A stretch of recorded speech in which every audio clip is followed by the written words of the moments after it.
Bene, iniziamo. Buongiorno a tutti, mi sentite? Chiedo conferma anche Ti sento, online. ti sento. Perfetto. E benvenuti a tutti, buongiorno. Io sono Domenico Vito, co-chair della International One Health Conference e coordinatore dell'Osservatorio Parigi. Vi ringrazio molto per la presenza oggi e introduco un po' l'evento di oggi sul il tema che vedete un po' anche in proiezione sulle slide. Prima di iniziare vorrei ringraziare particolarmente APLO e soprattutto il collega Matteo Nies e Alessia Fiumi per aver reso possibile questo evento, per anche ospitarci in questa sede oggi. Siamo a Roma, appunto nella sede di APLO.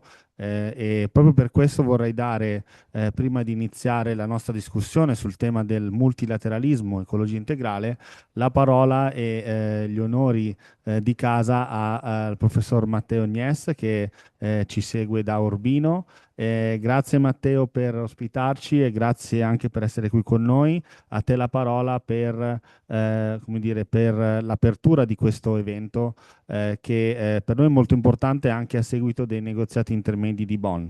Grazie per essere qui con noi, a te la parola. Grazie. La prima cosa, le regole di ingaggio. Parliamo in italiano o in inglese? Corretto, parliamo in italiano, ci saranno alcuni interventi in inglese per, come dire, chiaramente persone, ospiti, internazionali che parleranno in inglese, comunque la discussione avverrà in italiano. Ok, benissimo. Allora, diciamo che la lingua ufficiale di Apple è l'inglese, insieme al francese non c'è una vera lingua ufficiale, comunque benissimo fare questi saluti. Ecco, faccio solo un saluto per conto di Apple. È un piacere collaborare con One Health Conference, ormai lo facciamo da qualche anno. È un piacere ospitarvi presso la sede, una delle due sedi romane di Apple. E forse la prima attività che facciamo con voi in questa sede, che da un paio di mesi che ormai finalmente ha iniziato a funzionare. A noi interessa sempre questa collaborazione, perché me in particolare come direttore di Eiger, che è un istituto che si occupa di emergenze sanitarie globali, ma in generale come Apple, che è un'organizzazione di ricerca giuridica internazionale, interessano molto le tematiche relative alla salute, agli aspetti transnazionali, alla cooperazione transnazionale a diverso livello.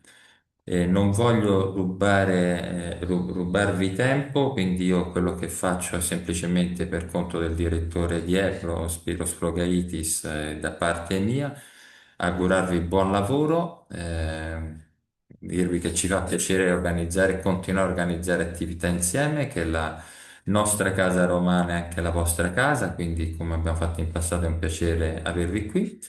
Vi auguro buon lavoro. Io purtroppo, come spesso capita, pur essendo romano, sono urbino di ruolo e oggi ho esami, quindi non riesco a seguirvi neanche da remoto. Mi sono allontanato un attimo solo per questi saluti. Spero più tardi, se i lavori proseguono, di potermi ricollegare. Quindi buon lavoro e a fra poco. Grazie, grazie mille Matteo, grazie per la vostra ospitalità. È un onore anche per noi continuare questa collaborazione che è iniziata qualche anno fa proprio nelle premesse della sede greca di PLO e che continuano qua a Roma. È veramente per noi anche importante connetterci con voi proprio perché pensiamo che anche come dire, l'aspetto giuridico e la ricerca sotto il punto di vista giuridico siano importanti proprio anche per i temi che trattiamo oggi, che sono proprio legati anche a degli argomenti che riguardano il diritto, soprattutto il diritto internazionale.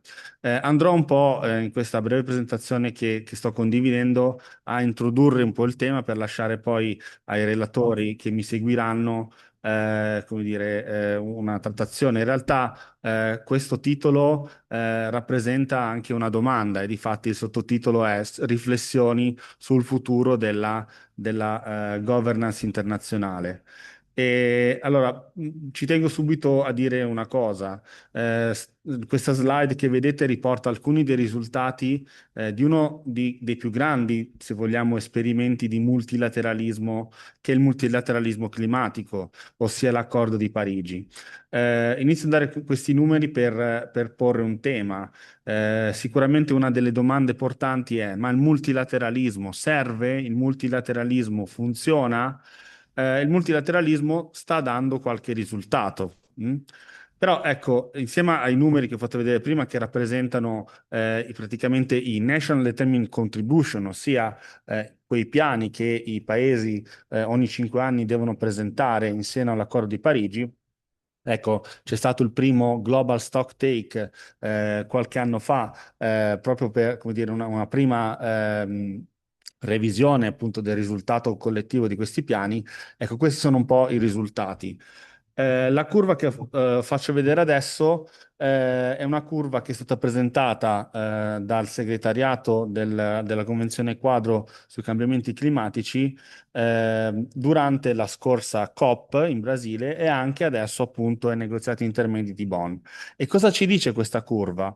Ci dice che in qualche modo rispetto a una situazione prima dell'accordo di Parigi, i negoziati internazionali, appunto il multilateralismo climatico, sta facendo qualcosa. E in pratica è questa linea blu che vedete. Il tema è questo, il tema è che seppur sta facendo qualcosa, questo qualcosa non è abbastanza in realtà per affrontare l'obiettivo principale dell'Accordo di Parigi, che appunto è arrivare ad una traiettoria di previsione di contenimento del riscaldamento globale a 1,5 gradi entro il 2100. E allora la domanda che ci si pone è appunto: serve o non serve il multilateralismo? E a che punto siamo col multilateralismo? Ecco, questa immagine, a mio avviso, insomma, qua riporto anche un mio commento personale, ci dice due cose. Allora, il multilateralismo ha un certo effetto, ok? Perché senza multilateralismo saremmo nella situazione che nel grafico è indicata come before Paris Agreement. Però c'è anche da ammettere che rispetto al piano, rispetto all'obiettivo, siamo ben lontani dal raggiungere questo obiettivo. E da qui appunto l'interrogativo: qual è il futuro del multilateralismo? E come ci si connette, ad esempio, col tema dell'ecologia integrale. Matteo lo sa, colleghi anche di One Health lo sanno, con la conferenza dell'International One Health Conference abbiamo molto trattato questo tema dell'ecologia integrale, che è un concetto che diciamo, si può ritrovare nell'enciclica Laudato Si di Papa Francesco del 2015.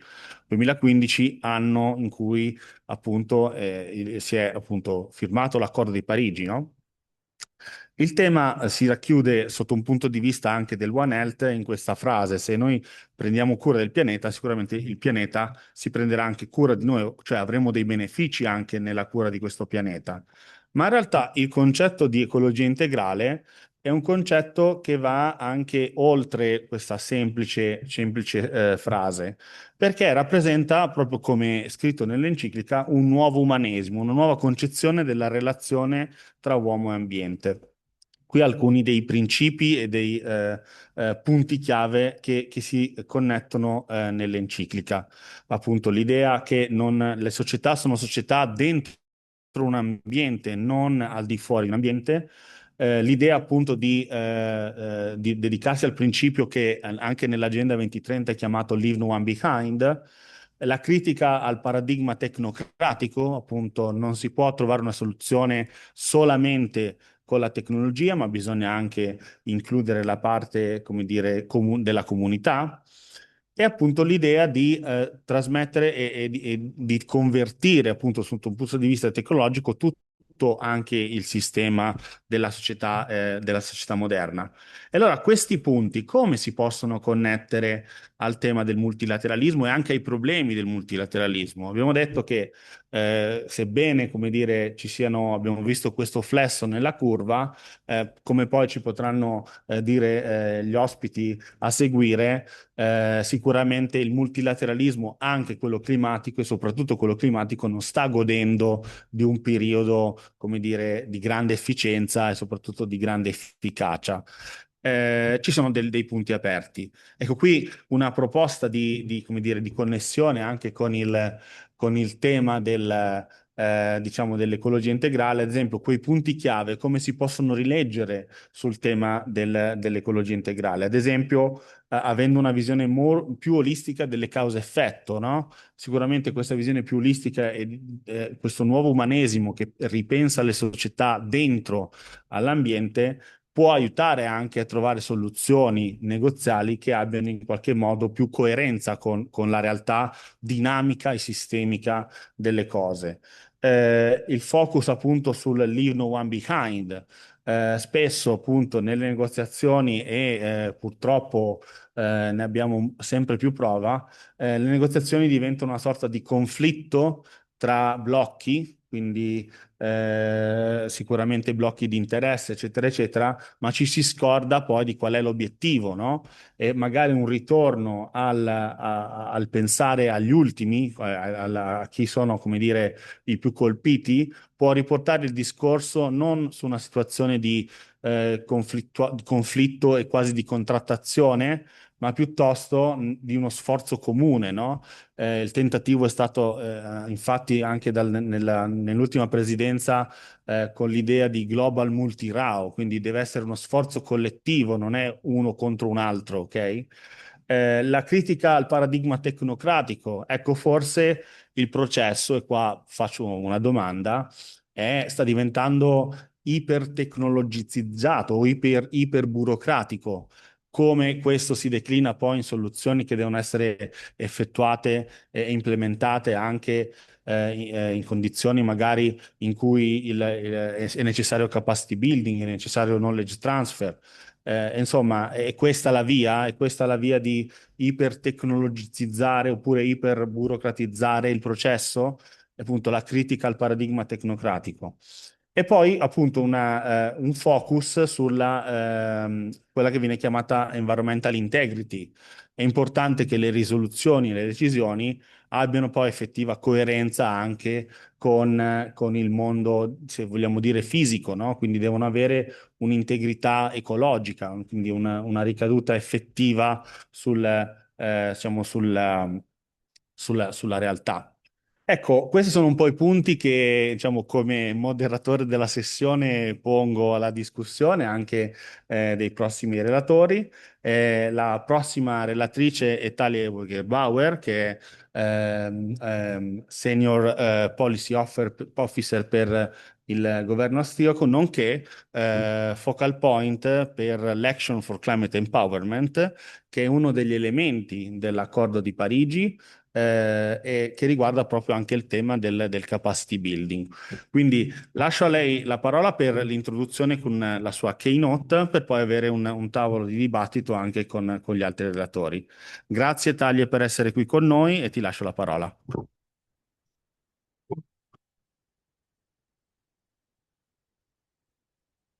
Grazie Domenico per l'invito. Mi devo scusarmi, ma il mio italiano non è così buono che posso continuare in lingua italiana, così I proceed in English. So again, thank you for being here and for the invitation and giving me the possibility to assess a little bit how the multilateral process is developing and where do we stand now. Well, your introduction and your presentation was quite comprehensive and probably also your assessment quite realistic, because yes, since the Paris Agreement, we have seen some real progress. We have climate action as a mainstream issue. And yes, renewable energy has accelerated and international cooperation has deepened. But, and now comes the big but, at the same time, we have seen delays and we still see delays. We see hesitation and too many political reversals. And most importantly, we have not implemented enough of what we have promised so far during SBs and COPs. So let me speak a little bit more clearly and maybe uncomfortably, because we simply cannot afford so-called diplomatic sugar coating anymore. And let us reflect together. So what have we learned? We have learned that ambitious goals are meaningless if they do not turn into policy. That's quite clear. Multilateral declarations remain empty if they are not binding enough. There are many, many parties at DSBs or during COPs who are hesitant to accept something more binding. And global processes become ineffective when they grow too large, too slow, and too self-referential. Now I'm a little bit provocative. I call, in the meantime, I call the COPs and the multilateral process within the UNFCCC the so-called climate circus.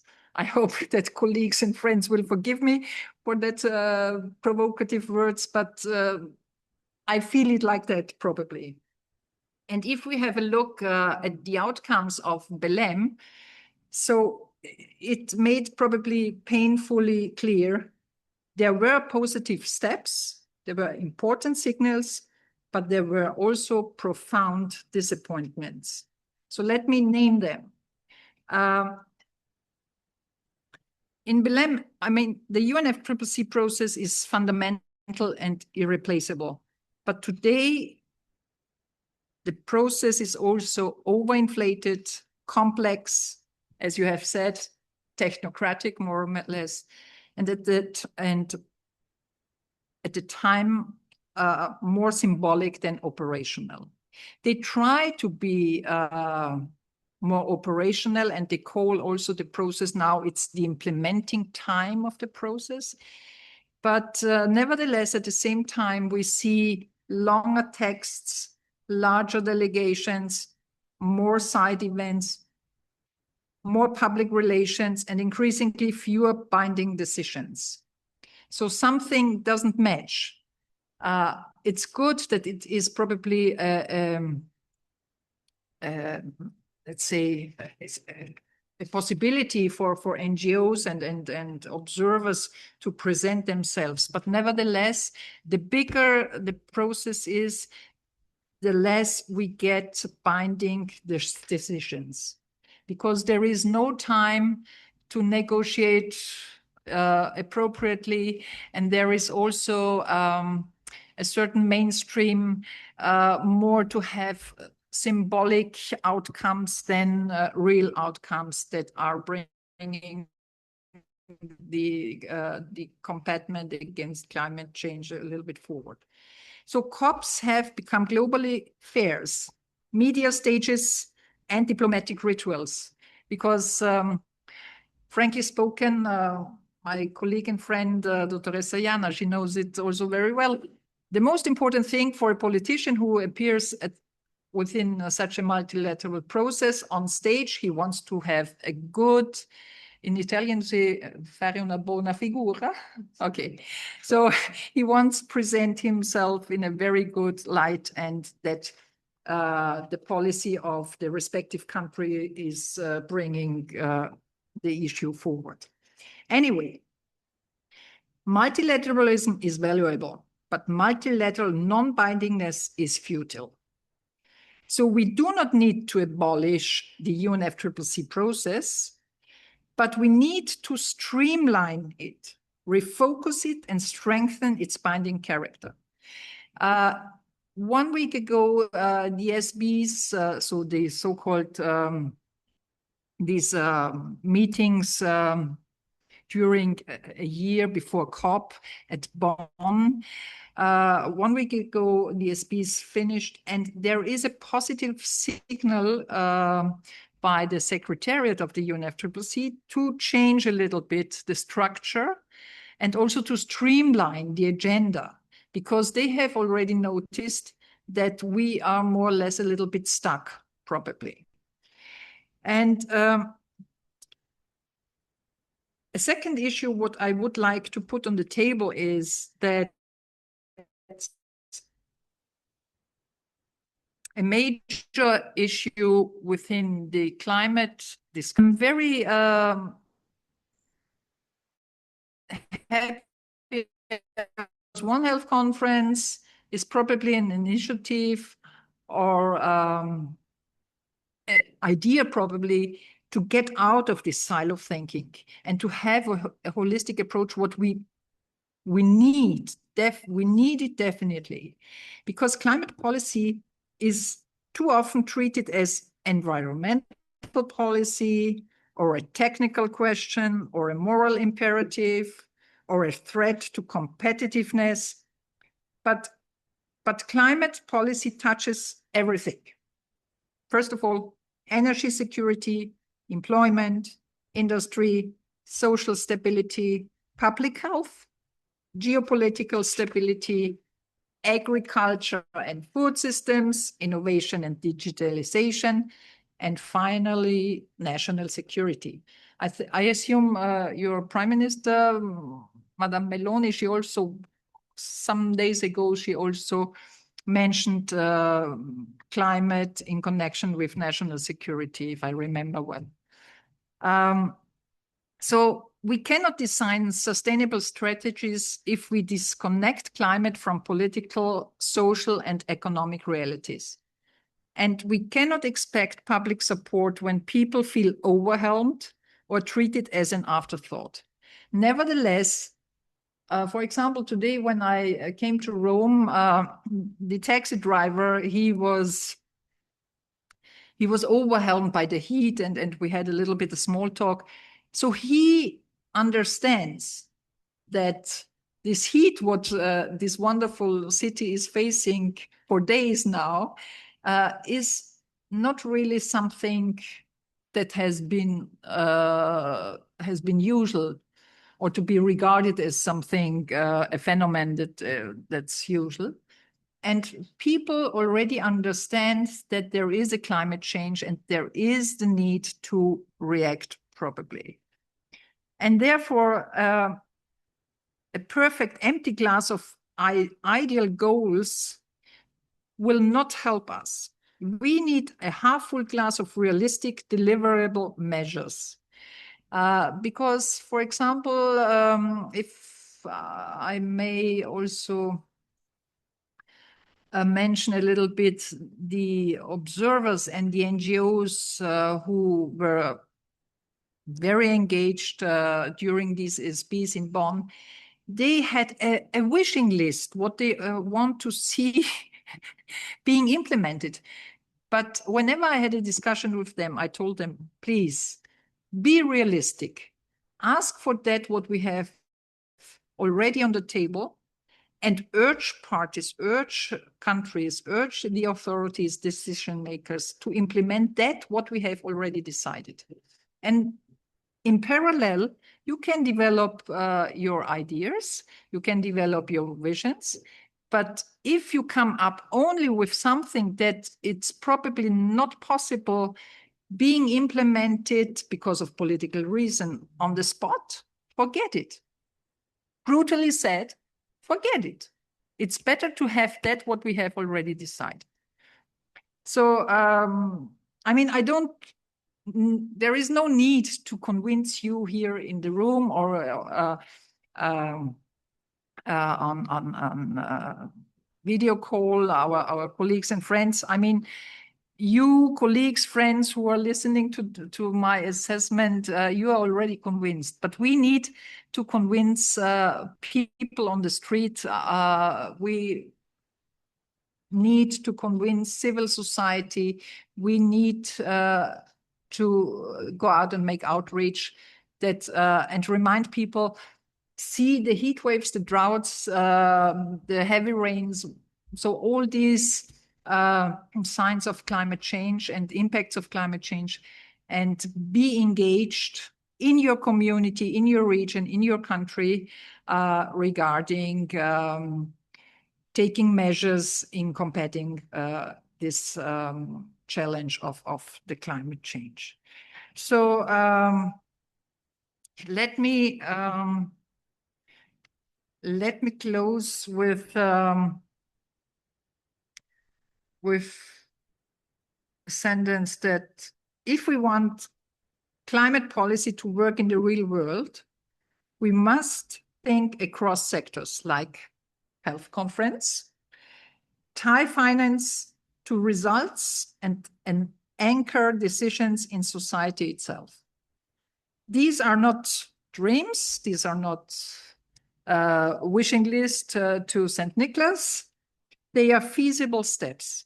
And sometimes what truly moves us forward is not a perfect full glass, what I have said before, but a half full glass that is real, achievable, and capable of carrying us into the future. Thanks, Dominic. And sorry to be, again, a little bit provocative. It's not a problem and thank you very much.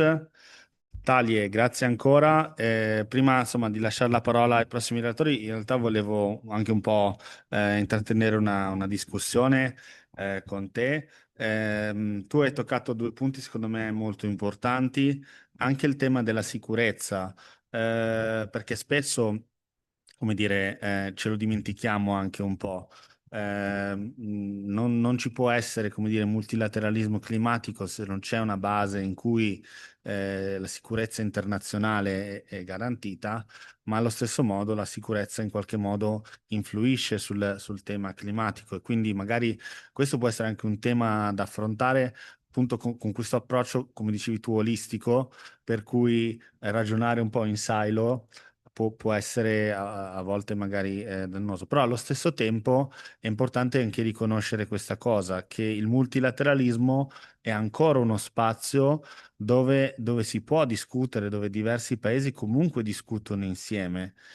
Qua citando un collega e anche diciamo, conoscenza comune, l'ingegner Corvaro, che è il nostro come dire, special envoy per il governo italiano per quanto riguarda le questioni climatiche, lui spesso ha ribadito questo ruolo appunto del multilateralismo come un vulnus anche di pace, cioè è un posto dove ci si può comunque confrontare. Per questo anche dobbiamo trovare dei modi per riformarlo. We have to reform it, but we have to defend it in a way, ok? If I just may add, the security issue is highly sensitive and should be taken into account in every and each decision what countries are taking in the mid and long-term run. Why? For example, we see now the heat waves here in Europe. Or let me take the Mediterranean region. And it's not only about Europe. It's also about North Africa, so the whole region. And unfortunately, we still have a division within the multilateral process of North and South, the global North and the global South.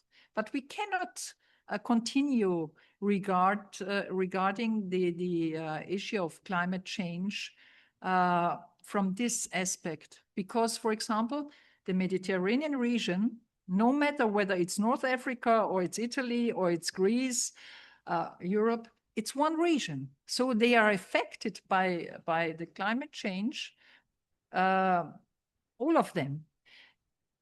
All of them are facing droughts. All of them are facing the danger to have a lack of water. And for example, water is probably something that will cause, I hope not, but could cause in the future wars. There will be not a war about, I don't know, about money or territory or whatever. There will be a war for water because the water resources will become more and more precious. For the time being, we cannot really imagine that in case we do not react. And therefore, the security topic is highly important and we really should take it into account. Thanks. Grazie Talie. Un altro tema, ti faccio un'ultima domanda e poi magari se ci sono anche delle domande al pubblico. you addressed the point of the realism that I think is very important. Okay. Also because I think that we have to restart to have a dialogue and not a fight. Because sometime into the negotiation we have fights instead of dialogues. Okay. And how we can, for example, as civil society or as organization, try to restore this culture of the dialogue and also an intergenerational dialogue. That's a good question. Let me say this. Officially within the multilateral process, or let's say officially within politics, multilateralism and so on, there is the so-called state of the art of diplomacy. So everybody, each and everybody try not to be too open and too frank, and only to be polite. But I think there is a need sometimes to be more frank and more realistic, and also addressing that what we are facing, even if it sounds brutal. But there is a need to speak so-called Klartext in German, speak about that what is a matter of fact, about facts. And I think we also should try to get the younger generation, to get them on the table as well. I had a discussion with them whether they should be at the negotiation table and also making decisions. I would say we should find a compromise. The important thing is that the representatives of the younger generation, they should be at the table. We should listen to them. We should take it serious, what their needs, their concerns, what they are requesting us. But at the same time, we should have an honest and serious discussion with them and tell them, yes, this and that is possible to implement at the spot or within a short-term run or a mid-term run. But we should also be very frank and honest to tell them politically, for example, it won't be possible to implement it. So in case we succeed in having a more realistic approach to every and each step what we are taking by challenging, by solving the problem of climate change and its impacts, more we will be successful. But we should stop just having nice words, just having wish lists that are not possible to implement, or just being polite. You know, I mean, yes, of course, there is the need always being polite and have respect to each other, but nevertheless, realism is key from my personal perspective. Thanks. Thank you very much, Talie. And I will say, lo dico in italiano, qua anche proprio forse l'approccio Integral Ecology può un po' aiutare, perché, come dire, anche un po' nell'enciclica e anche nei movimenti che poi sono nati dall'enciclica c'è proprio l'idea di essere pragmatici, no? E quindi quel tema dell'environmental integrity, quindi dell'integrità ambientale, deve essere, come dire, forse recuperato tout court, cioè quindi le richieste, come dicevi, probabilmente devono essere fatte su cose che poi possono essere realmente implementate e non magari su wish. Questo è un tema interessante anche da poter sviscerare. E sviscerare mi fa piacere che siamo qui alla sede dell'APLO perché proprio anche appunto nei temi che appunto l'APLO tratta e anche i vari programmi di formazione possono essere anche un tema di spunto. Chiedo a questo punto anche se c'è qualche riflessione magari dai presenti, dal pubblico, se c'è qualche domanda, abbiamo ancora un po' di tempo con tagli e quindi se c'è qualche curiosità anche o spunto, abbiamo qualche minuto ancora con taglie da poter dedicare a qualche interazione, anche in italiano, senza problema.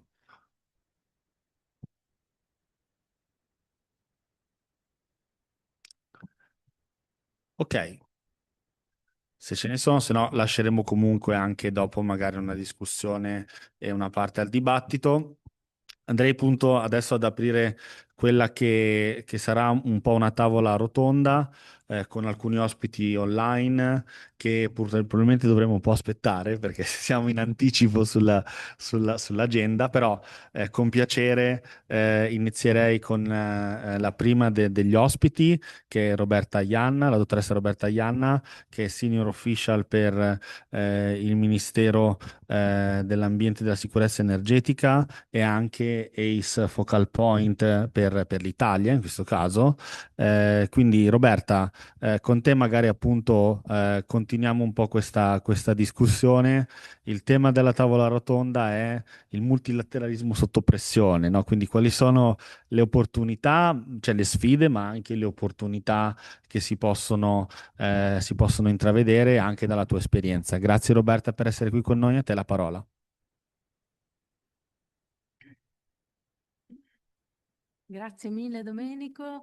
Beh, per rispondere appunto al tema e proseguire anche su quanto già introdotto sia da te che da Tale, su- sul multilateralismo, la domanda sta funzionando oppure no? Abbiamo vabbè, già risposto, comunque risultati ce ne sono, sta funzionando.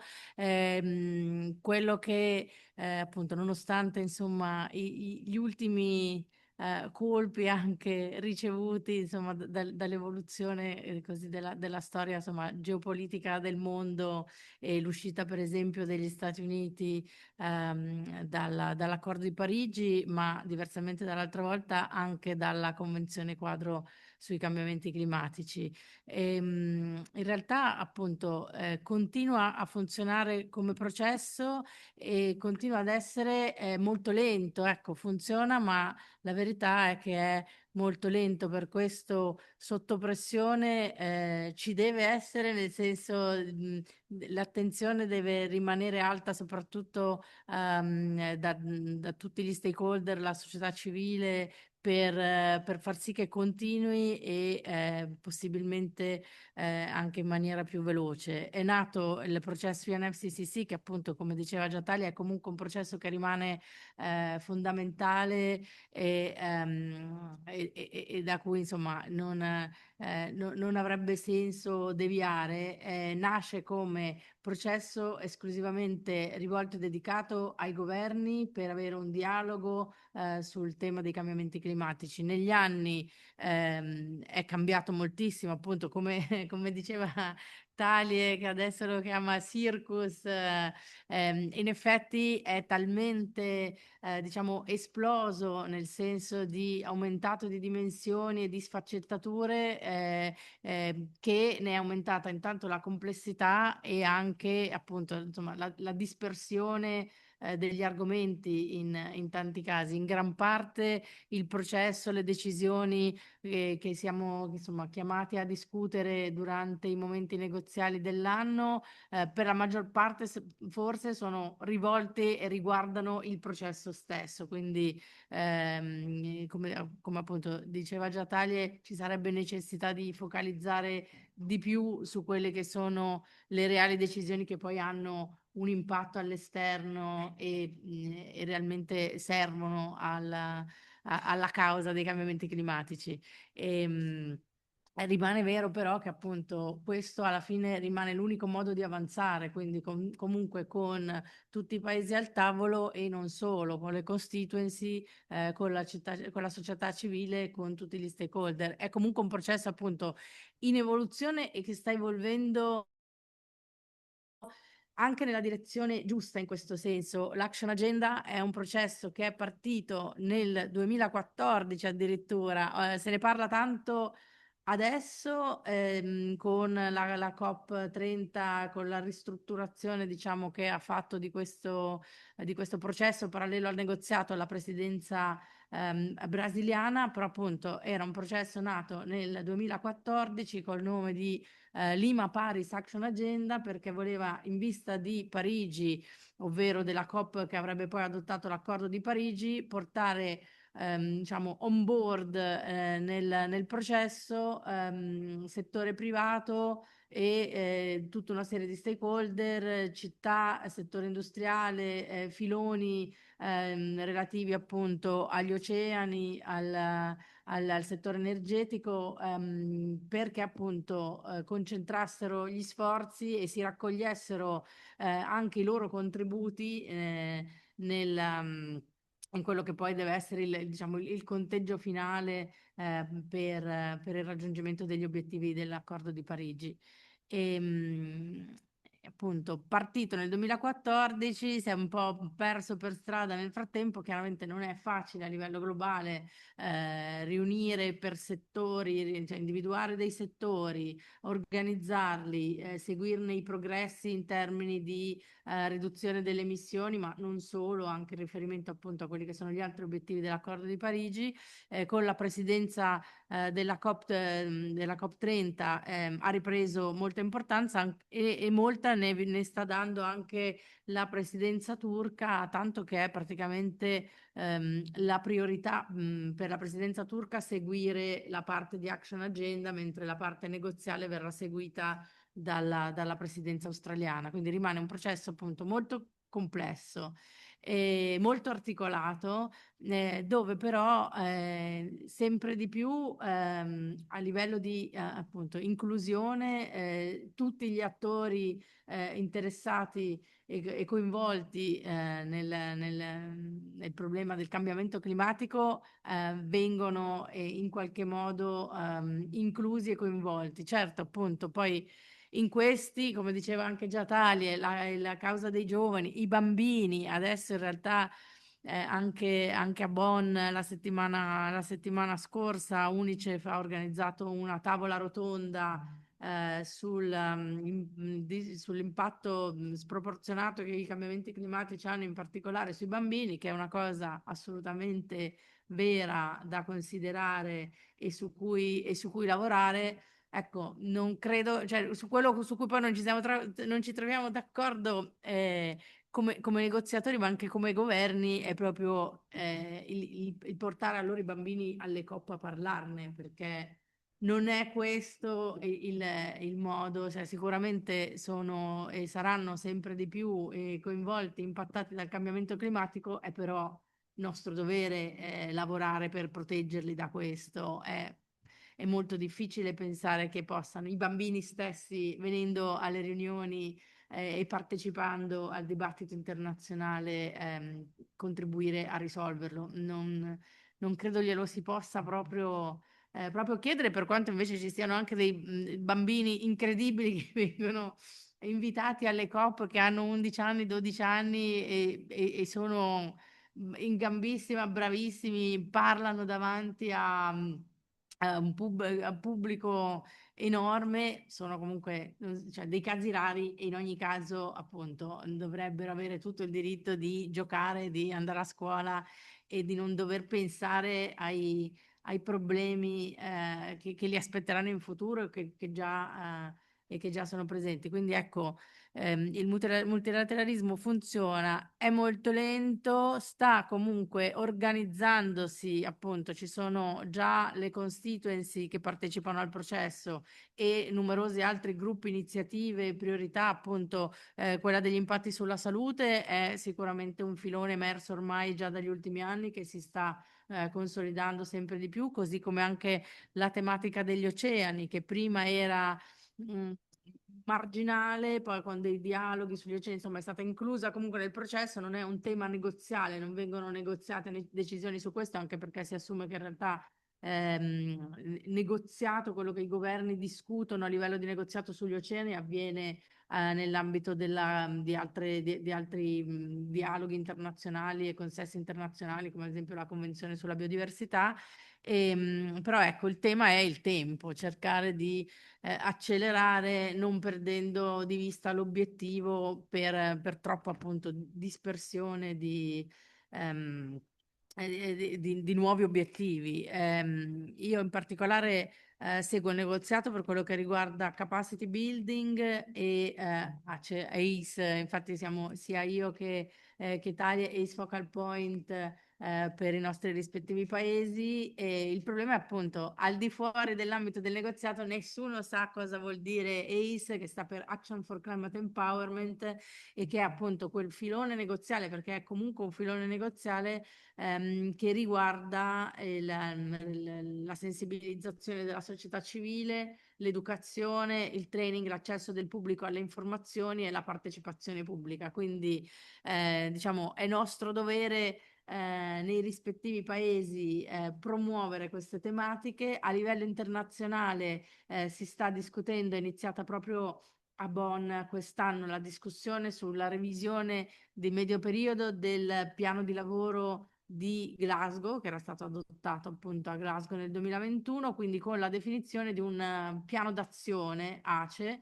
che verrà possibilmente adottato alla COP31 ad Antalya, e che dovrebbe appunto dare indicazioni e anche strumenti sia ai focal point come noi che proprio ai paesi, per promuovere sempre di più sensibilizzazione e partecipazione del pubblico in maniera anche insomma, informata e ordinata.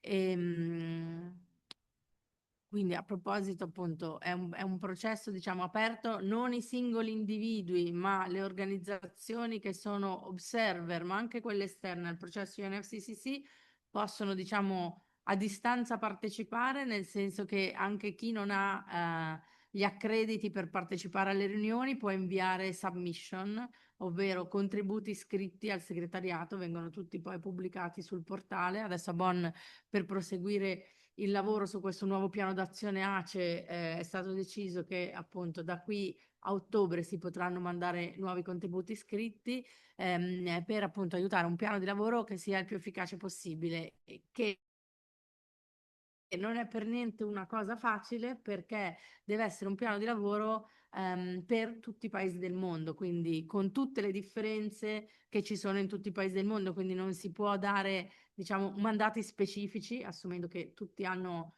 situazioni diverse e circostanze diverse, ma il più possibile che supportino appunto questi i temi dell'ACE, appunto, ovvero la sensibilizzazione pubblica, l'informazione, l'educazione e gli altri.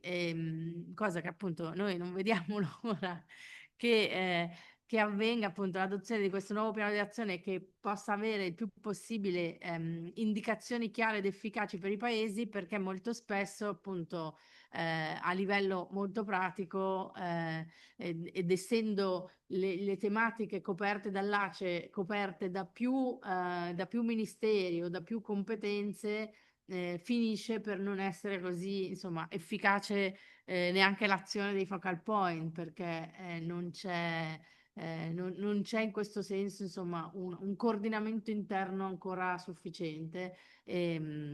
E speriamo che invece appunto arrivi questo mandato, per cui per questo anche il processo multilaterale UNFCCC rimane fondamentale, perché può dare mandato ai paesi di fare di più. Effettivamente appunto è un sollecito che arriva, e indipendentemente anche dall'orientamento del governo del paese del momento, un sollecito comunque da parte di un trattato internazionale sottoscritto ad agire in una direzione non può essere ignorato, quindi rimane appunto fondamentale come processo l'UNFCCC per questo. Non so, io posso finire. Grazie Roberta e grazie anche appunto per questo punto di vista anche abbastanza ampio anche l'azione che la società civile può avere sui negoziati. E proprio su questo tema vorrei magari farti anche due domande, appunto anche un po' come discussione. Prima di tutto, parlando di giovani, il governo italiano già da qualche COP ha sostenuto un programma di engagement dei giovani, anche per presentare poi magari gli ospiti che si connetteranno successivamente, che si chiama Youth for Climate. Quindi magari la prima domanda te la vorrei fare su questo programma, che è anche un'opportunità che è possibile anche per i giovani che vogliono saperne di più, vogliono anche entrare più dentro. Come diceva Tali, bisogna portare i giovani sui tavoli, ma anche, cioè, metterli nelle condizioni di discutere con gli adulti. E poi anche un'iniziativa che mi piacerebbe molto anche ricordare come dire, a cui dare evidenza, che è la cosiddetta PCCB, no? La Paris Committee for Capacity Building, perché appunto nella mission dell'ACE, dell'Action for Climate Empowerment, non ci sono solo i giovani, ma ci sono gli stakeholder della società civile. Questa rete, in qualche modo, poi ti lascerò la parola per raccontarci un po' che cos'è, facilita un po' questo coinvolgimento di tutta la società civile. Sì, grazie mille. Beh, mi rendo conto, per chi non è super familiare con il processo, sono tutte sigle, acronimi, ed è effettivamente appunto un processo complicato, proprio anche per questo. Però ci tengo sempre a dire, e appunto grazie di avermi ricordato il PCCB, che è il Paris Committee on Capacity Building, che è un altro modo, è un comitato interno istituito dal processo, che prevede 12 membri, anzi sono stata rinominata co-chair, l'avevo fatto già in passato, e però ecco, nel corso degli anni ha creato anche il PCCB Network, ovvero appunto un network di stakeholder esterni. E ci tengo molto sempre a dire, così come per l'ACE e la possibilità di mandare submission, cioè il processo è molto complicato, di fatto si ricorda sempre appunto party driven, quindi riservato e guidato dai governi, ma ci sono in realtà diversi punti d'accesso veramente per chiunque fosse interessato a seguire i lavori e a partecipare e a dare un proprio contributo. Ripeto, non è facile, non è facile, non è, intendo poi un contributo non come singoli individui, ma come organizzazioni che possono essere comunque organizzazioni giovanili, NGO, ma anche aziende, settore privato, università. Il PCCB Network appunto è un network e c'è sulla pagina web dell'UNFCCC dedicata al PCCB, la sezione del network, ci si può registrare, iscrivere gratuitamente, si entra quindi poi nella mailing list e si partecipa alle varie riunioni che organizzano durante l'anno. È veramente cresciuto, perché se prima era partecipato soprattutto da università e qualche NGO e qualche organizzazione, adesso ci sono veramente anche grosse, insomma, grosse realtà, grosse organizzazioni che partecipano, contribuiscono, mettono a disposizione, insomma, cose che già anche stanno facendo, ma si mette tutto più a sistema e quindi viene tutto più insomma, armonizzato. E quindi questo è sicuramente uno dei risultati, credo, migliori del PCCB, che è nato appunto già con il mandato di favorire il coordinamento delle attività di capacity building di cui si discute, che vengono implementate attraverso l'accordo di Parigi. Appunto, capacity building viene discussa un po' in tutti gli agenda item e ha una sua agenda item dedicato, dove però non si parla di capacity building da portare, da rivolgere nei paesi, ma di come appunto renderla trasversale, di rendere l'erogazione insomma di formazione il più possibile trasversale su tutti gli argomenti negoziali e in maniera più insomma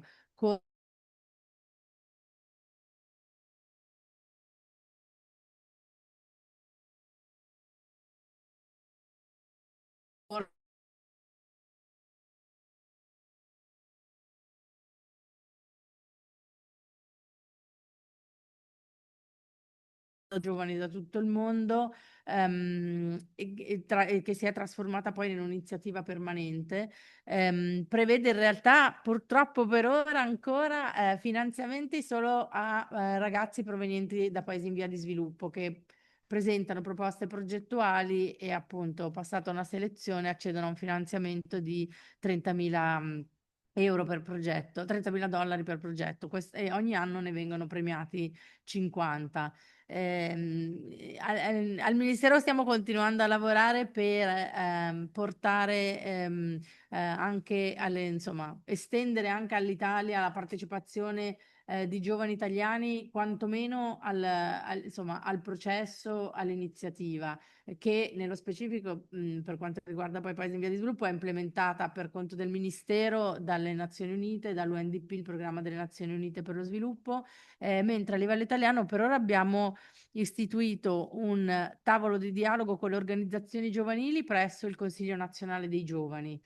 Dovrebbe esserci ancora sul sito del Consiglio Nazionale dei Giovani l'avviso per le organizzazioni giovanili interessate a partecipare a questo tavolo. E ci riuniremo appunto con appunto sotto l'organizzazione del Consiglio Nazionale dei Giovani, con queste organizzazioni, ma con la partecipazione anche del Ministero, sicuramente prima della COP per raccogliere diciamo quelle che sono le istanze dei giovani in vista della COP, perché appunto siamo certamente convinti della necessità che i giovani abbiano una voce e partecipino. L'ideale appunto sarebbe che in maniera coordinata tutti i paesi raccogliessero il contributo dei loro giovani da portare alla COP, mentre poi appunto ci sono comunque varie organizzazioni e varie iniziative in ambito COP che prevedono anche dialoghi intergenerazionali con la constituency dei giovani oppure con altre specifiche realtà, però ecco per veramente avere come dire il cambiamento necessario a livello poi di negoziato, la voce dei giovani dovrebbe arrivare attraverso le delegazioni governative ed essere concertata a livello nazionale. Ecco, questo è quello che noi stiamo provando a fare, o almeno vorremmo fare. Adesso il tavolo, diciamo, è appena stato costituito e già non è stata veloce neanche la costituzione del tavolo, non c'è ancora stato il primo incontro, che appunto sarà prima di COP. Da quello vedremo anche un po' insomma, che indirizzo, che toni prende il tavolo, e da questo estrarremo, non a sorte, ma verranno decisi gli youth delegate che parteciperanno con la delegazione italiana alle prossime COP, e speriamo appunto così di instaurare un meccanismo permanente per dare sempre più insomma non solo visibilità ma continuità al lavoro con i giovani.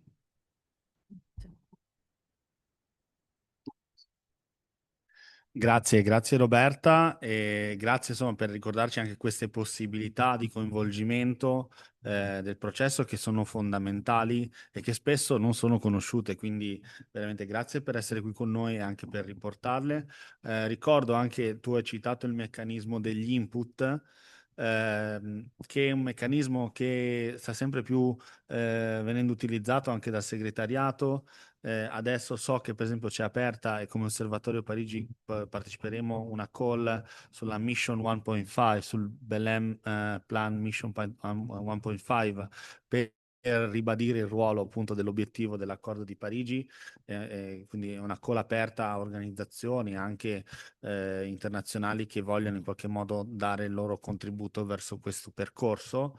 E sono sicuramente elementi fondamentali, perché se vogliamo anche appunto riformare un po' il processo, eccetera, eccetera, è importante che il processo si apra, sia un po' flessibile, no? Anche agli input. Ora, come vi dicevo, siamo un po' avanti con l'agenda, diciamo, a volte capita, e quindi i prossimi relatori si connetteranno online, però hanno comunicato che non si connetteranno prima delle 11:30, quindi proporrei di fare magari un piccolo break e aggiornare i lavori a partire dalle 11:30. Quindi anche per chi ci segue online, adesso faremo un piccolo break di 10 minuti, ci ritroviamo alle 11:30 con Melissa Jimenez Gomez Tagle di Yango e anche con Aurora Audino che adesso sta seguendo anche dei lavori proprio legati, come dire, ai processi internazionali e quindi a degli impegni istituzionali. Adesso vediamo se riusciamo anche come dire, avere un po' del suo tempo.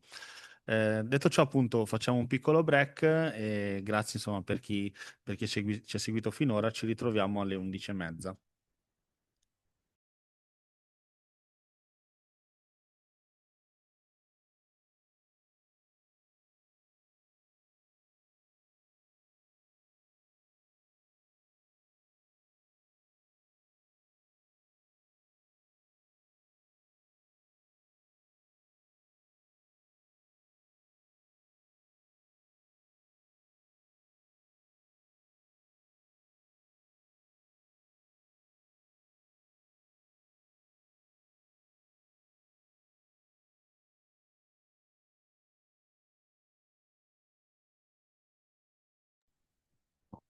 Ok, bene, riniziamo. Let's restart. I will switch to English because the next speakers on the table are English speaking.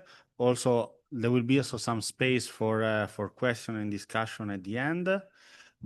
So we were talking about engaging youths into the negotiation. I would just remember the event of today is probably to discuss reflection of the future global governance under the multilateralism and so the climate multilateralism.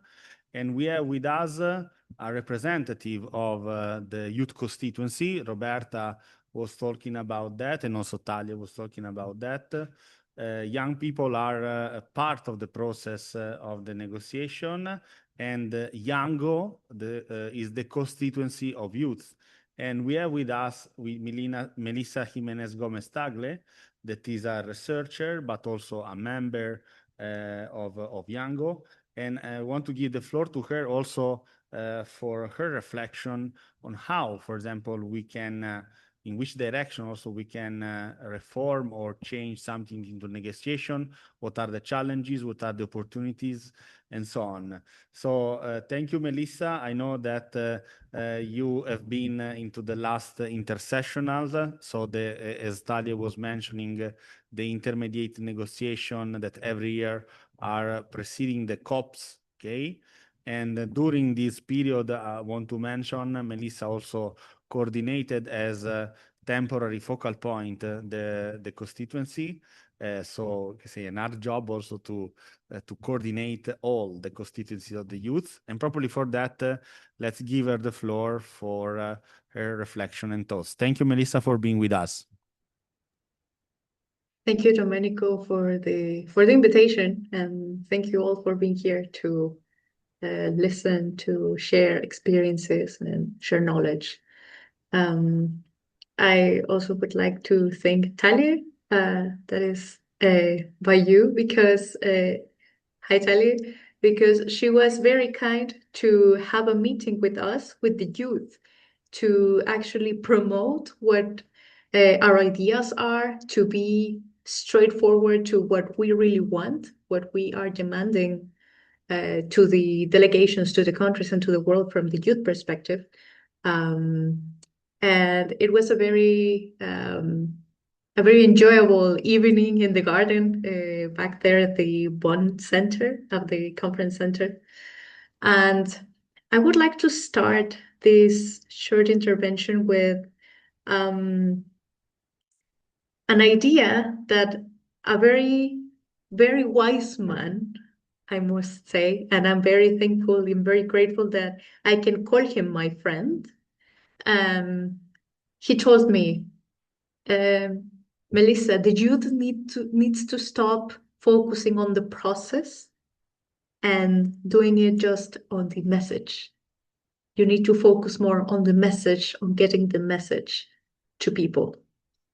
And this thought came after me sharing my concern, my worries about this whole process being too complicated, sometimes to manage.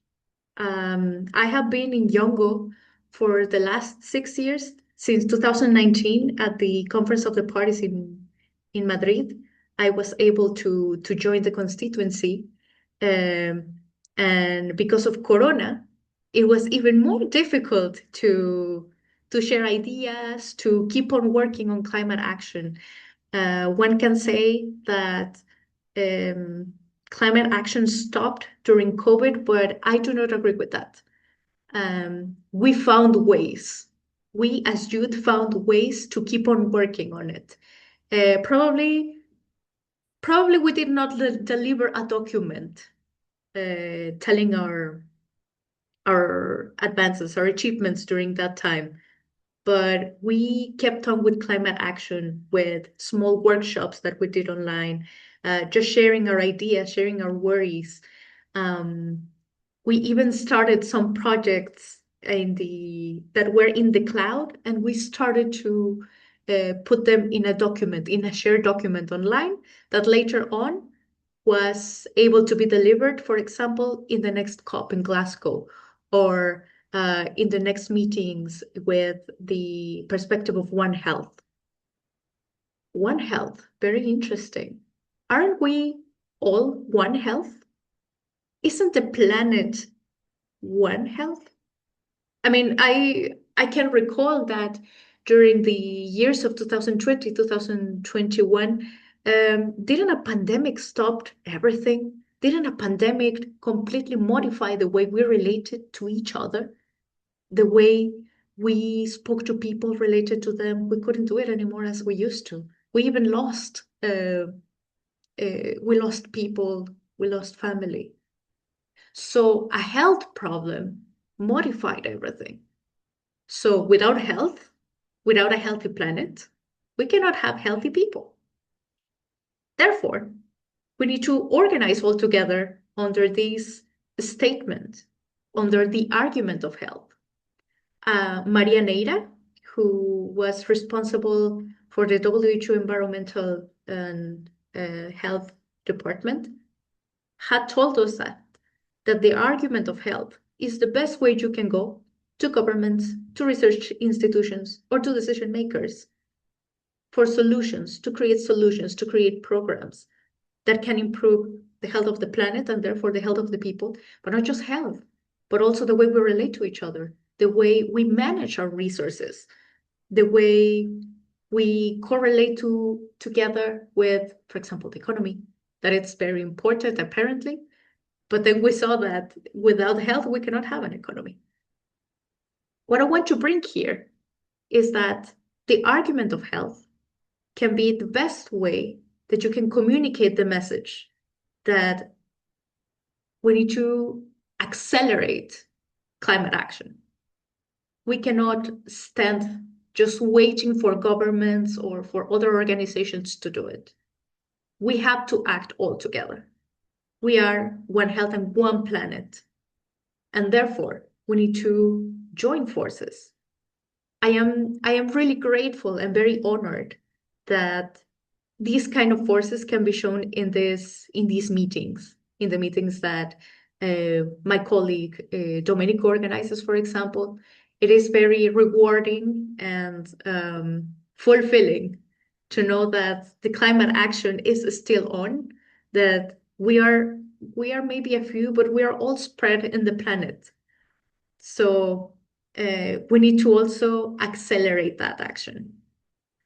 I like to always see to use the example of us or our human body or human physiology.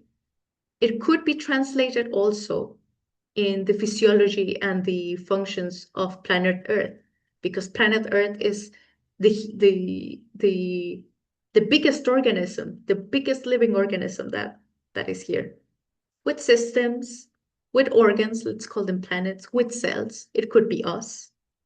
And while capitalism, while greed, while selfishness can be seen as the sickness, there are some solutions. We are the T cells. We are the immune cells that are trying to stop this, to change the immune system, to change the whole immunity, and keep working on together with the planet. So, and how can we achieve this? And I saw this through these multilateralism processes that exist, that some people might say like, nah, they are worthless, they deliver nothing, it's just a paper, it's just a nice meeting, a nice photo. Believe me, I was one of them. I was one of the people that believe that those processes do not work, are senseless or worthless. But once you get to know all the people, all the immune cells that are working together to improve the health of the planet from their perspectives, from the law perspective, from the engineering perspective, from the medical perspective, from the social perspective, then the pieces of the puzzle are there. You get to know all the pieces and you get to know how to work with them. And multilateralism is a solution. It is a tool that can help us through that. And when I was stumbling upon all these, let's call them barriers that didn't let us deliver our message, and I was really, believe me, I was very frustrated that we had the message, we had everything, but some processes were not helping us. Then my friend came to tell me, hey, chill, just focus on the message, because that's going to be what's going to work the best. And I believe so. This is our battery. This is our fuel. This is what makes us move together, makes us move forward on climate action. And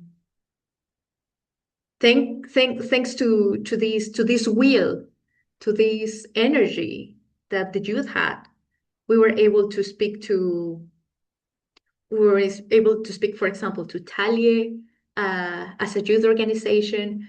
I was able to speak to the delegation of Germany regarding an extractivist project that is happening in Mexico, and we were able to exchange ideas, to deliver them a document. So it is, yeah, you have to adapt to the process, but you need to learn how to do it in an efficient way. And that's what we are always learning. By failure, we learn that maybe it was not this way how we should have approached to this delegate, to this person. But once we learn, once we know how to communicate in the same channel, things happen. And because after all, the message is the same. Everything that joins us together is, we need to rescue the planet. Or, well, the planet doesn't need to be rescued, but we need to act together, because we cannot be set apart from the planet. We are part of the planet, and we're just helping it to improve and to be always a better world. So I encourage you to keep on with these processes, keep learning, keep exchanging ideas, keep meeting people, because building the network is also what what makes this movement stronger, to be able to keep connecting, to keep sharing, because once we have all this knowledge, knowledge is power. And with this power, we can do a lot of things. Thank you very much, Domenico, and thanks everyone for listening. Thank you. Thank you very much, Melissa. And thank you for really your inspiring speech, because really it's like give a screenshot, I will say, of the activities of the youth inside the negotiations. And as I did for the other speakers, I want to discuss with you a little bit, and I will make you some questions, and as well we will open the floor for question. So first of all, also from your experience, long experience now into the constituencies of youth, how could you see, for example, the role that the youth can have to reform and to improve the process? No, you say that it's very difficult. Let's focus on the message and so on and so forth. But how do you think that the youth also in the future need to act for be more effective eventually into the process? And as well, one of the topics that we were talking properly with Talia was the realism. Okay, also in relationship with the constituencies. No. Sometime also we try to make a discussion on how to reform the multilateralism on the view of integral ecology, and so the issue of environmental integrity also in the sense of environmental realism. Okay, so not to make wish list, but to make effective and concrete action that are possible. No, in order to foster a logic of dialogue instead of a logic of contraposition and so on. Point of view on these two topics, if you want. Thank you, Domenico. I totally agree. I do not believe in the old discourse, in the old speech that said like, yes, if you want it, you can do it, but you need to be realistic on which things you have. And once you know what you have, then you can work further to achieve your goals. In this case, you need to see in which context you are sitting and how could you make good use of the resources you have. In the youth constituency, for example, what I saw is that we had the constituency as our backup. So whenever we would approach someone saying, hey, I am from this constituency, I am interested in talking to you, then things changed. But you cannot just say, I am from this constituency. You need to say, I'm from this constituency and I need to speak about. And then you come with your knowledge and your experience. And then all mixed together. That's how you start with the process. That's the easiest way you can do. Or even you can also try to connect, finding common grounds with the delegates, with the stakeholders, with the NGOs or the people interested in this. That's what I have learned. Something that I think it's forgotten but should be a golden rule. Be kind. Be kind to one another. Because you can be very well prepared, very knowledgeable. But when you approach someone with rudeness or like saying like, hey, I am Mr.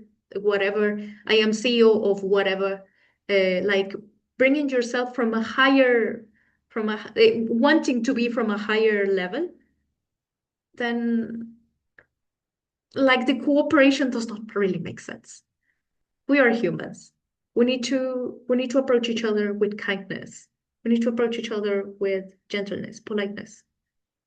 Even in a very casual conversation while you're washing your hands in the bathroom. Oh, hi. I don't know. The soap doesn't smell very nice, or does it? And just like this kind of simple things can help you connect to people. Or like, this soap is not organic, or what do you think about it? Or, oh, it is organic indeed. Oh, really? Tell me about it. And then just start connecting from these simple things. Because as Newton, nature loves simplicity. So why not approach him from that perspective and then go in further? So kindness is something very important that needs to be remembered in these multilateralism processes. We're humans. We are kind. We are known to be kind. So let's embrace that feature from humanity, humankind. And then later on, you can approach with your knowledge, with your technical knowledge. That is what exactly happened at these SBs. At the SBs, you start with the instructions of what needs to be done for COPs, what needs to be discussed at COPs. But one needs to be realistic. Instead, just as you said it, Domenico, instead of coming from a wish list, dear Santa Claus, I want this, this, and this. It is mostly like saying, to-do list, what do I have? And then I write items that are aimed to be checked or not. We need to see what we have. And with what we have, how can we work with this? And maybe someone else has another checklist with some other items that can help us with our own checklist. Because after all, we're one planet. So sharing these lists, coming to common grounds, it is the solution. And while coming to common grounds, we also need to be fair, because that's also where climate justice comes. The people, the decision makers from the global north need to be fair to what they have and the depth that they have with the global south. And once they come together with their own check and to-do lists, they have sometimes to let the global south decide on them, on their own interests. Just as a quick example, I work in a project with secondary raw materials. What is expected for humanity to help us with the energy transition. The Europeans, the global north, have very high technology on this. They have the technology and the means to make this possible. But they cannot do it without the mining sector from the global south. Because all the lithium, all the copper, all the manganese usually comes from mines in the global south. So how can we work together so the global south, it's not damage on their environment, while helping also on the energy transition with climate justice, with bringing what is fair to the south, and also what can be shared with the north, so we all can enjoy this energy transition without having or confronting the environmental impacts, the social impacts, the health impacts of the mining sector, for example, from all the mines that are there.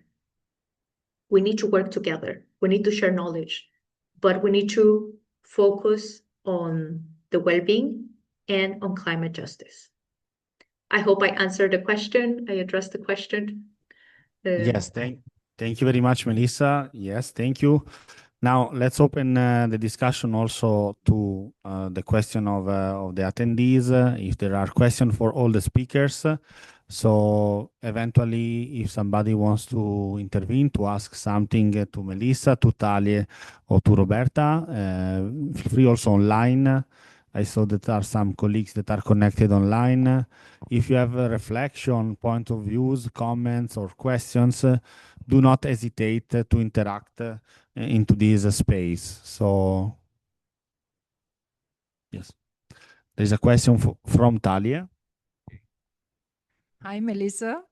Good to see you and again, and good to hear you.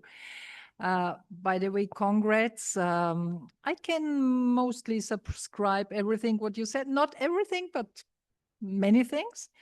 And first of all, congrats. You have said something that I really appreciated. Knowledge is key. Knowledge is key, and I see that you are fully aware about that. And with your enthusiasm and your thoughts that you have shared with us, I'm pretty sure you will succeed and you will get right on track to work together with all of us. Nevertheless, I just want not remind you, but I just want to draw your attention also to the point that take always into account also the political conditions where you are acting, where you are trying to succeed, where you try also to bring up the climate issue and the so-called climate justice. Because working together with the Global South, absolutely d'accord that we have to work together, otherwise we won't succeed. But nevertheless, being aware about the political conditions, impacts, and how to find consensus. But I'm pretty sure you will make up your mind with all your friends and colleagues, and I'm looking forward to work together with you in the future. Thanks a lot, Melissa. Thank you. Thank you, Melissa. Maybe we can take another question. That's, if you want to revert, Melissa, feel free to do that. Okay. Yes, maybe I don't know if my message got a bit mixed on the regarding the global south and the global north. We have to, as you said, we need to see the political context. Oh, excuse me. We need to see indeed the political context, and once we know what the context is for each country, then we are able to discuss. Probably that might have been, or that perspective might have been due to the mining sector and the like what the global north does in the global south and what do they bring to the north. Am I correct, Talia, or which point exactly were you meaning?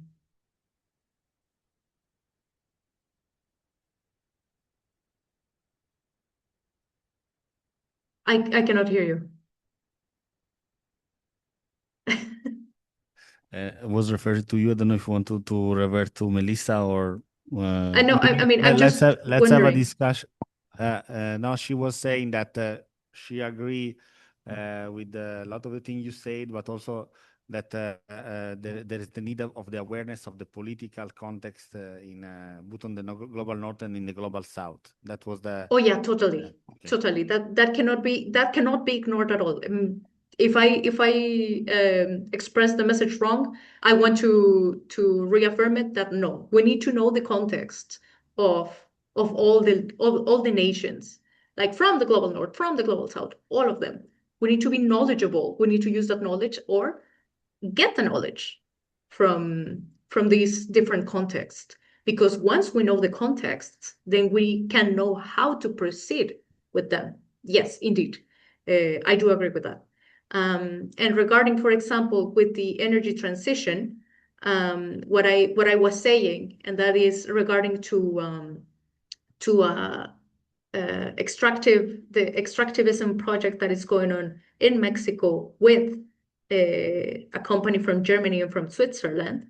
What I did was getting to know the legal context of that, and then went to the delegation of Germany to ask them. We came with a document on all the environmental impacts, social impacts, health impacts that this could have. And with this, so they could receive them, get to know, get knowledgeable about it, and then maybe later have a discussion on what can we do together. Because sadly, or I need to call it sadly, we are, most of the countries are involved in a capitalist system. In capitalist system works with profit. So just as a parenthesis, my favorite system would be with the donuts economics that also values the social and environmental impact of economy. So probably with the arguments of the donut economics, we could come together. It would be the perfect way to come together and say, how can we both win and how can we both help the planet? Because we share just one planet. It's the only one we have. We still cannot do the Elon Musk technique of going to Mars. Let's take care of this planet and do it through multilateralism and, of course, knowing the different contexts that we have. Thank you. I Thank you, don't know if there's Melissa. any other question? Thank you. Yeah, let's open the floor to other question eventually. I don't know. Okay. Yeah. We have a question from the colleague Cristiana Lauri from. Yeah. Thank you. I don't know if you can hear me. Yes. Okay. Thank you all for your presentations. It's just a reflection because I try to connect all the different points in my mind, and as I'm an environmental law scholar, I studied a lot the topic of cities involvement in environmental issues and urban issues. So my reflection is on the role of local actors and cities, because in your presentations, I can see that you talk a lot about issues that are, of course, they have the international dimension that are well, that need multilateralism as a methodology, although we have all the complexities that you very well highlighted. So we have to be honest about how difficult many things could be, and is for sure. But also right now you keep stressing a lot the aspect of knowledge, of circulation, of practices, of dissemination of issues that otherwise remain closed within institutional circles and don't communicate with people on the street. So these are, you also talked about the connection with climate change and well-being, health more in general.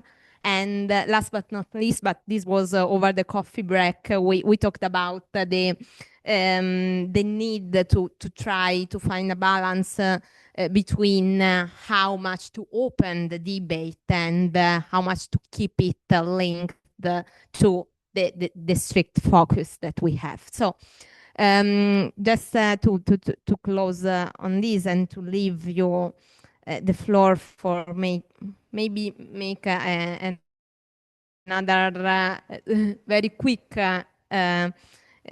contribution on this. So first is if you can see an evolution in the contribution that local actors are giving in these in negotiations, and also if you think that methodologies or tools that local actors have are strong enough, adequate enough to be efficient and to give an effective contribution to the negotiations, and maybe other ideas that you may have on the topic. Thanks a lot again. Thank you. No, thank you very much. And indeed, it's another like growing sector, the one related to multi-level action, including local governments and cities. In fact, one of the 9 constituencies of the UNFCCC process, because the UNFCCC process, the negotiation process is based on like governments basically talking to each other, let's say. And then there are 9 constituencies. One of these constituencies is the one dedicated to local governments. There is one leading organization, which is ICLEI, but included in the coalition, there are several organizations. And more, as I said before, it's a slow process. But for example, in COP, now since because I can remember the pavilion, but then I don't remember the city. But since 2 or 3 COPs, there is a pavilion dedicated to multi-level action, which is basically then it gets it's a space at COPs dedicated to local governments. I say local governments because it's cities, but also region and other kinds of local governments. But cities mainly, there are for example, several organizations, several initiatives like C40, which is specifically about city, was started to collect, to include the 40 biggest city, but then it became a much bigger initiative. So indeed, and there is a lot of discussion around the role and the inclusion of the role of cities in NDCs, in local government in NDC. So it's absolutely a growing topic.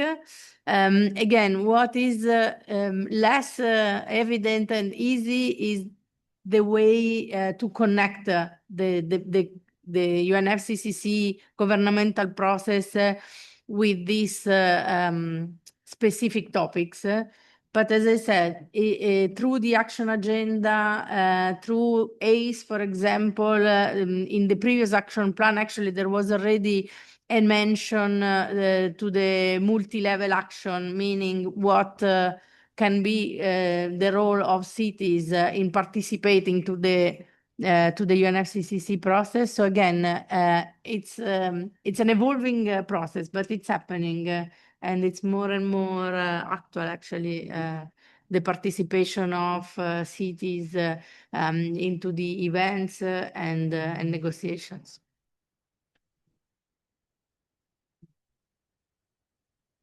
Thank you, Roberta. Our colleague Manav Khanna reminds that the pavilion is the LGMA pavilion. Okay, so thank you, Manav, for the suggestion. I don't know if there are other questions or other intervention also from the speakers on this question of Cristiana. I don't know.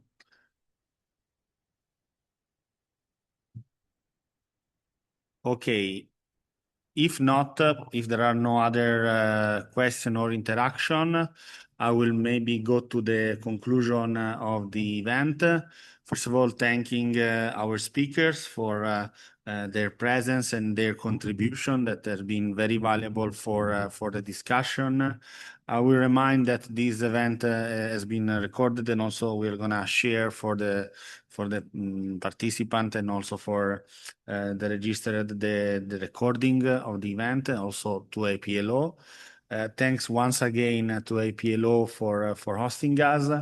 And I'm gonna close with a proposal because as we were mentioning, it's important to be we can say pragmatic. And with the Osservatorio Parigi, probably we want to make a proposal on how also to engage more youth, but also a way to get acknowledged more the negotiation. So I will share again my screen. And so, okay. So the proposal is this path that we call the Young Negotiator for Climate Multilateralism. It's a capacity building path. We talk about capacity building that we want to propose as Osservatorio Parigi and as an high-level training designed to empower young leaders to inspire eventually to become climate negotiator or, in general, active contributor to the global multilateral processes. The path is rooted into the principle of intergenerational dialogue, cooperation, and informed participation. That's important. I want to stress a little bit this because participation is not just being there, is not just can say make the photos and so on, but is engage in the process, understand the process. Sometimes it's complicated, and so we need to be informed. And so the program is aimed to engage youth people into the international climate diplomacy, like providing negotiation skills, direct interaction with experts, and you can say a touch on the ground on the UNFCCC processes. So this is the idea that we are designing. Of course, we are also open to suggestion. First of all, a module on the architecture of climate multilateralism, a second module on negotiation skill and diplomatic practices, intergenerational dialogue and climate leadership, geopolitics and climate in energy transition, and also energy. We are seeing, every day the importance of the need of an energy transition. And here I will remark a little bit phasing out from fossil fuel that nowadays are not anymore neither granting availability or security. Just to tell you, yesterday I was in Milan, and I was to Tali also, we had 6 blackouts in 1 hour and a half because of the fact that the supply of energy demand for air conditioner was crazy, and so the network was not loading. So it's not just a theory now; is a need. And so from training to action, building the new generation of negotiator. This is the idea of the timeline. Now we are launching the initiative and make it public. We want to start the course at least in October. We want to propose also a side event in COP31 in Turkey with the possibility to have an end and certificate in January. And so on that is also an open call to the colleagues of APLO if they want to collaborate, but also any other institution that wants to collaborate to create, as I said, this way to create informed engagement, informed participation, and also more acknowledgement of this process that, as somebody in a different moment of the session has said, and many of us is slow, sometimes seems is unuseful, but is important, and we have to safeguard. Safeguard this means acknowledge them, but also bringing in new energies and so on. So that's it. We would like to conclude the event with a proposal, not just, you can say, discussion. And thank you very much for the attention. And let's follow us on our channels, on our YouTube channel, our LinkedIn page, on the International One Health Conference that I will remind this year will be in Tunisia from 28 to 30. Also, APLO is one of the supporting partners of the initiative. Thank you very much, Melissa, for joining online and all the participants. And with that, I can say let's close the session and have a nice day. Thank you. Thank you. Have a nice day. Thanks for the invitation. And bye to everyone.